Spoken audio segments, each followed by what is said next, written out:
Yo, what is up guys, Delboy here, aka Blue Collar Sports TV. Hopefully you guys are doing well. If you're new here, smash that like, hit subscribe, all of that good stuff. So following Josh Taylor's defeat to Jack Catterall in their rematch, I think it's fair to ask the question, where did it all go wrong for Josh Taylor?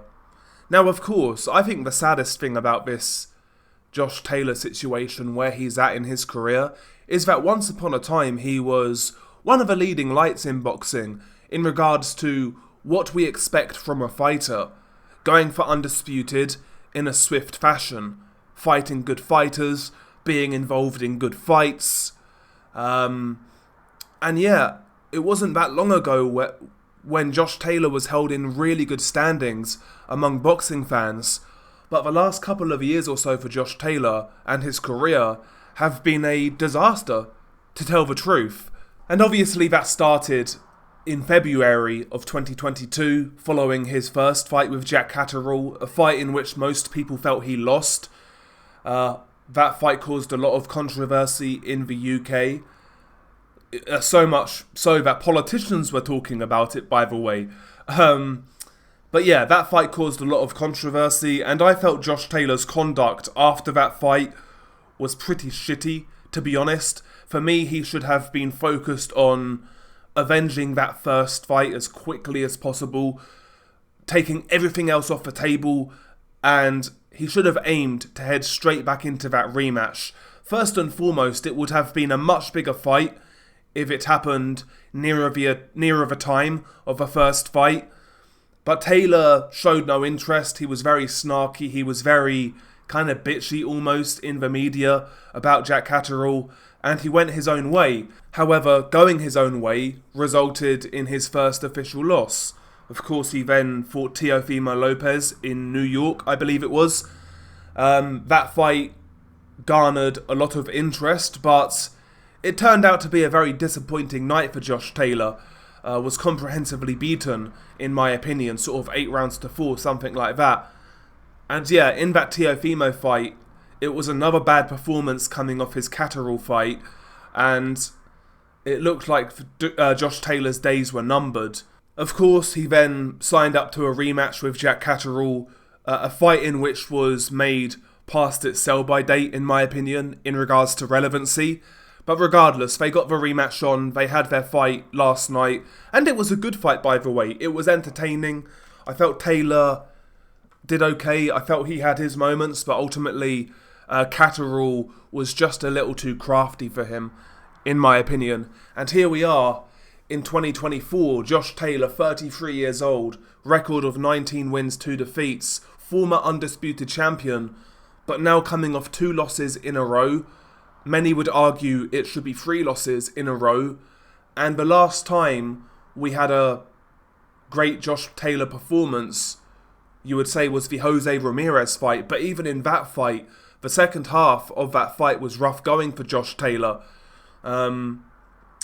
Josh Taylor hasn't looked good for quite some time. Several years we're talking now. And you have to ask the question, is Josh Taylor done as an elite fighter? The worrying thing for me last night against Catterall, well, positively, I felt that Taylor really came to fight. I felt he really gave it his all. However, for me, it's hard to put into words what I mean, but when I watched Josh Taylor last night, while he was trying very hard, it looked like his work was extremely forced. Like he was putting 100% into everything, but without the dynamism, without the intensity that he once fought with. It's like he doesn't have that same type of intensity that he once had a few years ago. Don't get me wrong, he gave Catterall some really hard rounds, but for me it never looked like he was going to break Jack Catterall. Whereas Josh Taylor back in the day, he would break people, you know. He would wear down their resolve, whether he would stop them or then beat them on points, whatever. But he was very good at drawing you into his type of fight and then maintaining control in that sort of fight. He was very comfortable in brawling, in fighting on the inside. He would take you to that place, and Taylor would thrive there, you know. But last night, Taylor tried to make it that sort of fight, and like I said, he had success, but for me, he could never truly impose himself on Jack Catterall. And also, it's like he doesn't have the same level of strength as he once had. Taylor back in the day was very good at using his lead hand, his forearm, to get control on the inside. He could push you off, he could barge you around the ring. He had more snap on his punches. Last night he didn't have that, hence why I called his work forced, because he was trying very hard, but the work wasn't as effective as it once was back in the day. And what the reason for that is, I mean, it could be a myriad of different things. I happen to believe it's because, number one, he achieved his goal of becoming undisputed when he beat Jose Ramirez. Possibly since then, the hunger hasn't quite been there. Also, Josh Taylor outside the ring is notorious for not living the life. I've heard some stories from people I trust about Josh Taylor, getting involved in extracurricular activities, which isn't conducive of being an elite level fighter for a long time. I don't have any reason to disbelieve those people. So Josh Taylor's lifestyle outside the ring, it is documented to a certain degree, but from what people told me, it's not documented as much as it should be. So Josh Taylor, the way he lives his life outside the ring, you can even see it in his face. He looks, in the last sort of 2 to 3 years, it looks like he's aged 10 years. Also, you look at the first press conference for the Jack Catterall rematch, I'm convinced Josh Taylor was pissed up, boozed up, or had a big booze up session the night before. He was gone. Thirdly, the trainer changes. For me, Ben Davison, I know he won Undisputed under Ben Davison, but for me, Ben Davison was never the right fit for Josh Taylor. Obviously, he was first with Shane McGuigan. They did some great work. He then went to Ben Davison. I think Ben Davison stylistically is not the guy for Josh Taylor, and we saw that in the Ramirez fight. Again, I know he won, but if you watch that fight, when Josh Taylor, tried to force the issue, he was having a lot of success against Ramirez, but he built up a lead, and then he started moving, he started dancing, he started to try to box, and he allowed Ramirez back into the fight. And I think that was the Ben Davison influence. Obviously, he left Ben Davison, he then went to Joe McNally, trainer from Liverpool. I think Joe McNally, I like what I hear from Joe McNally in the corner. I happen to believe he's a good trainer. I know we've really not seen it to a great degree yet. He's a young trainer. But I like the way he speaks. I like the way he delivers instructions in the corner. I like the way he breaks down boxing. I think he's a solid trainer, but maybe it's just too late for Josh Taylor.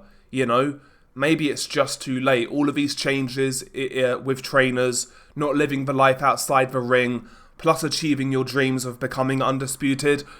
When I looked at Josh Taylor last night, I'm sure there's been some physical decline, but it more looks like he just doesn't want it the way he used to. Also, another thing about Josh Taylor, when we saw him in his successful years, in his successful kind of time frame, his style never really adapted, and his style is still the same now, but less effective. Despite working with these different trainers, he never really added any wrinkles to his game, in my opinion. He never really got any better after a certain point. After he became a world champion, I don't think Josh Taylor really improved that much from a skill set perspective. Obviously, he did from an experience perspective, but in terms of technical skills and things like that, I don't think Josh Taylor ever really improved since he became a world champion. And then lastly, of course, in combination with the way he lives his life outside the ring, there's long been speculation that Taylor hasn't always made 140 easily.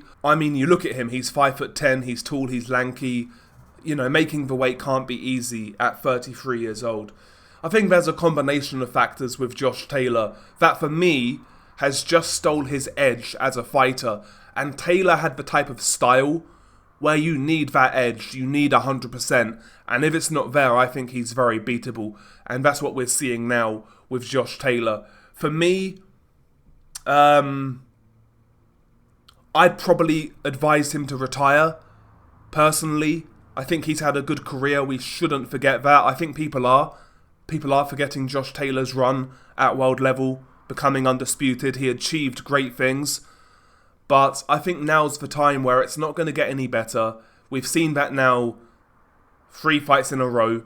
This is not a one-time fight where I'm overreacting or, it's been years since we saw a really good Josh Taylor performance. So for me, I think the edge is gone. I think he should retire. The only reason to stick around would be maybe to try and get a third fight with Jack Catterall. But does anybody really want to see that? Maybe he could move up to 147, get a big domestic fight with Conor Benn if Conor Benn is able to fight in the UK. Maybe he could stick around for something like that. But in terms of Josh Taylor being a player at world level again, I think those days are gone. I think those days are gone. When I look at Josh Taylor, I see him as the type of fighter who burnt really brightly, but, for a short period of time. And now the come down is going to be pretty drastic, in my opinion. So I would retire. Maybe one more fight in Scotland, maybe a homecoming fight, get one more win and call it a day. That's what I would do if I was advising Josh Taylor. That's what I would say. But anyway, share your thoughts below. Beanie Guy Del Boy. Peace.